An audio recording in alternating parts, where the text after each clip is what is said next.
নমস্কার বন্ধুরা, তোমাদেরকে এডুকেয়ারিংয়ে অনেক অনেক স্বাগত জানাচ্ছি। আজকে আমার রচনার বিষয় হলো আমার মা। সূচনা। পৃথিবীতে সবচেয়ে আপনজন হলেন মা।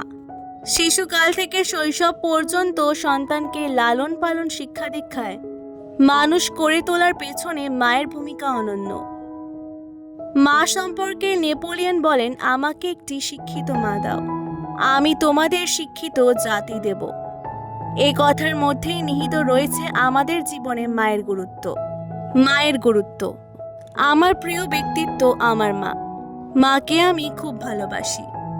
মা প্রতিদিন আমার সব ধরনের খোঁজ খবর রাখেন।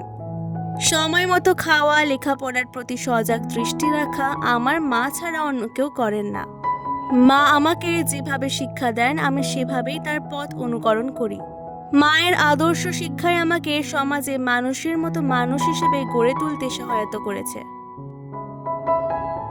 শিশু ও মা। শিশু ও মা এক নিবিড় বন্ধনে গাঁথা মালা। অবুঝ শিশুর পরম প্রিয় বন্ধু হলেন মা। শিশুর বিকাশে মায়ের ভূমিকা অনন্য। মায়ের বুকে শিশু সবচেয়ে নিরাপদ। সব ধরনের বিপদ আপদে মা সর্বক্ষণ পাশে থাকেন। আমাকে যিনি প্রথম পাঠ দান করেন তিনি হলেন আমার মা। মায়ের প্রভাব। সুশিক্ষায় শিক্ষিত হতে হলে মায়ের বিকল্প নেই। মা ভোর থেকে রাত পর্যন্ত সন্তানের যে যত্ন নেন তা অন্য কেউ নিতে পারে না।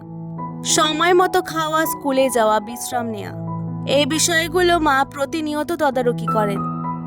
আর এই কারণেই একটি সন্তান সমাজে মানুষ হিসেবে প্রতিষ্ঠা পায়। কাজেই আমরা যেন মায়ের কথা মতো পথে চলি। শেষ কথা। মায়ের পায়ের নিচে সন্তানের স্থান। পৃথিবীতে মায়ের চেয়ে আপন কেউ নেই। মাকে যেন আমরা কোনরূপ কষ্ট না দিই। বড় হয়ে আমরা সবাই মায়ের মুখ উজ্জ্বল করব। মায়ের আদর থেকে আমরা যেন কেউ বঞ্চিত না হই।